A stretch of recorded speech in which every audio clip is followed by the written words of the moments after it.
Je vous remercie. Alors, je pense que l'ordre des présentations j'aurais dû commencer, parce que moi, je me situe en aval de toute cette somme de connaissances qui sont arrivées secondairement.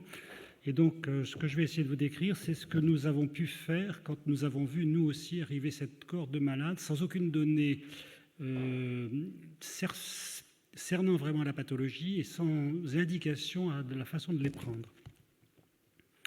Donc, je suis pneumologue ici à la clinique d'Aressy, et nous avons...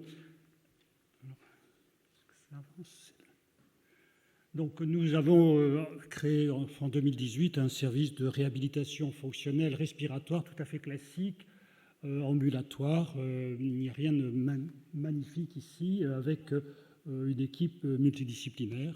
Donc, c'était notre mode de fonctionnement. Le Covid arrive en 2019, donc un arrêt complet du fonctionnement. Et nous avons eu une première expérience du Covid parce qu'on a pris en charge les patients qui sortaient des services lorsqu'ils avaient été hospitalisés pour un Covid sévère. Donc ça nous a donné une première expérience de ce que c'était que le Covid. On voyait déjà des fatigues importantes. Mais enfin, c'était des patients qui avaient eu des Covid sévères, ce qui est assez différent de ce qu'on verra après dans le Covid long.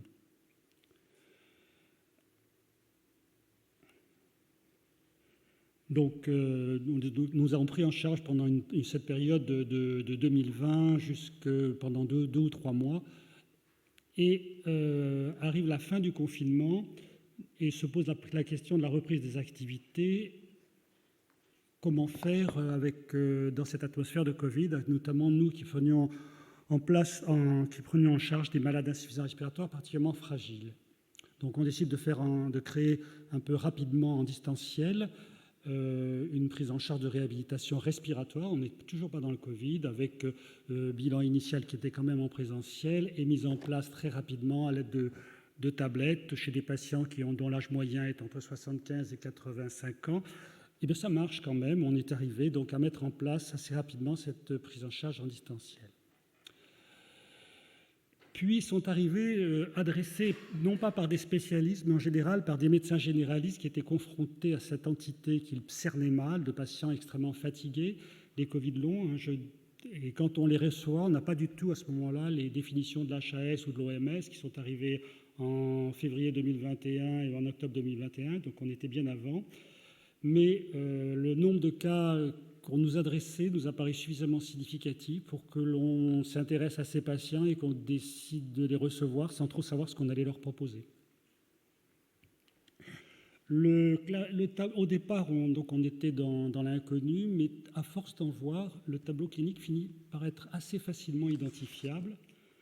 Mais ça ne résout pas tous les problèmes. Quel patient fallait-il cibler? Quel programme de réhabilitation proposer?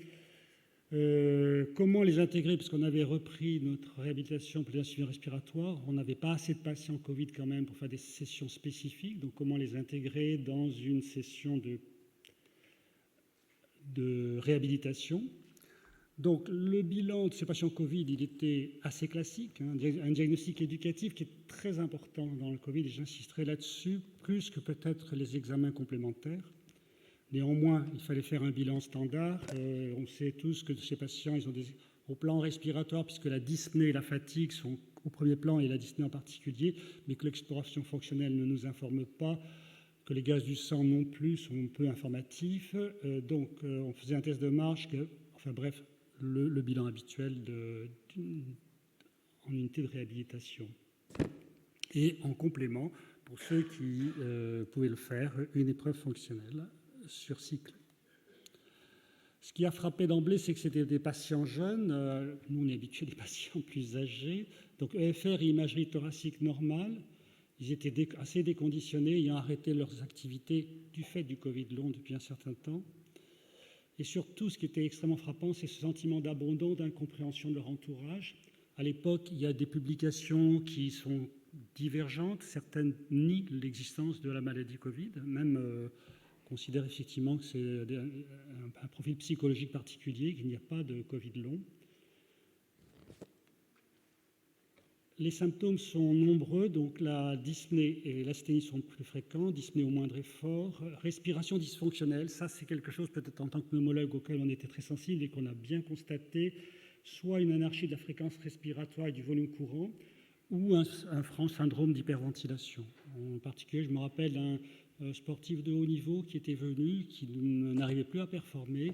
On a fait tout l'examen clinique était sans particularité, on fait des preuves d'effort, tout allait très bien, puis d'un seul coup, la fréquence respiratoire, alors qu'il n'était pas en effort maximal, a décroché d'un seul coup. Il est passé d'une fréquence de 20-25 par minute à 45 d'un seul coup, brutalement, avec une brutalité, montrant qu'il y avait une dysfonction dans le centre de régulation centrale. Donc il y avait des anomalies de la respiration, une respiration très dysfonctionnelle chez beaucoup de ces patients.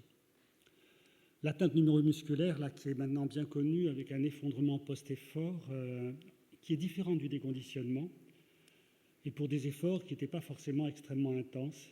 Et cet effort était assez rapide et parfois durable, persistant, avec une récupération qui était mauvaise. Une fatigue qui est non soulagée par le sommeil. Syndrome neurocognitif, cet aspect de brouillard mental rapporté par énormément de patients. Des troubles psychiques, alors des troubles pseudo-glucaux, des myalgies, des douleurs thoraciques mal systématisées, des troubles psychiques, irritabilité, un état dépressif et consécutif à tout ça et surtout à la non-reconnaissance des symptômes par l'environnement, que ce soit familial ou médical, une anxiété qui en découlait. Et enfin, les signes de dysautonomie, donc hypersudation, troubles digestifs, diarrhée, constipation et cardiaque, donc surtout la tachycardie orthostatique posturale qu'on voyait assez fréquemment, sexuelle. Donc ça, on l'a appris un peu plus tardivement, parce qu'au départ, on n'y a pas fait très attention. Donc l'épreuve fonctionnelle, on s'en est servi surtout pour montrer la fatigabilité, mais nous, on n'avait pas encore les études qui étaient publiées, donc on ne savait pas tout ce qui est en jaune, c'est des choses qu'on n'a pas utilisées au départ, puisqu'on n'avait pas ces publications. Que la VO2 au pic était abaissé, enfin, donc ces données-là n'étaient pas en notre connaissance. Et pour la dysfonction respiratoire, j'en ai parlé tout à l'heure. Donc après, on a fait un programme ciblé individuellement avec une intensité très adaptée à chacun, parce qu'effectivement, il y avait cette fatigue post-effort. Et on a fait une prise en charge avec les moyens que l'on connaissait, c'est-à-dire qu'on a adapté notre réadaptation des insuffisances respiratoires au Covid de façon assez intuitive, sans aucun guideline. Prise en charge nutritionnelle,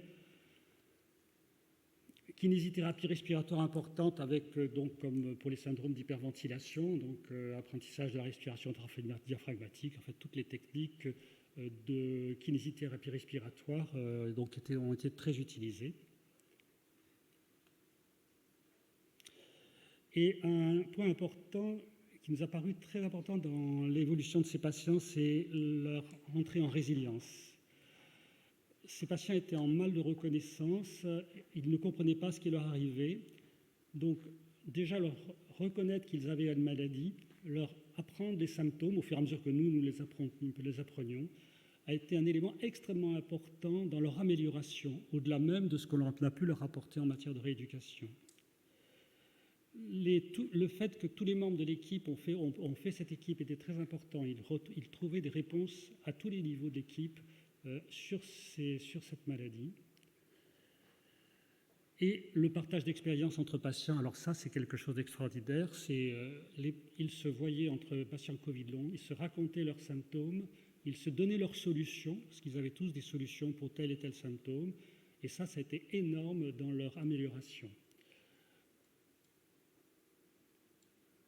La confrontation aussi avec les insuffisants respiratoires chroniques que nous prenions, puisqu'ils étaient en système groupé, donc il y avait des fibroses, des PCO, le fait de voir des patients avec des handicaps différents a fait partie de cette résilience et qui a entraîné une très nette amélioration psychique. Particularité, nous avions inclus le chant, et plus secondairement, alors que nous l'avions fait intuitivement, il y a une publication dans Brompton Hospital qui a montré que le chant était très intéressant comme outil de rééducation pour conscientiser la respiration.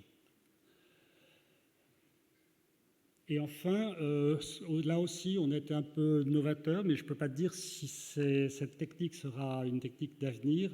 On avait vu une publication sur l'oxygénothérapie hyperbare, donc qui était parue avec une équipe israélienne, Donc on s'est mis en contact avec le professeur Vargas, qui n'avait pas de connaissances particulières sur le sujet, mais qui a accepté de prendre nos patients qu'on lui a adressés, qui avaient des Covid sévères, il les a inclus dans le caisson. Et donc on a eu un ensemble de patients qui sont passés dans le caisson, mais on n'a pas fait d'études et on a trop peu de cas pour vous dire. Il y en a certains qui sont améliorés, d'autres pas. Donc je ne pourrais pas vous dire si cette technique d'hyperoxygénation hyperbare était efficace. Mais on a fait avec ce qu'on voyait publier au fur et à mesure.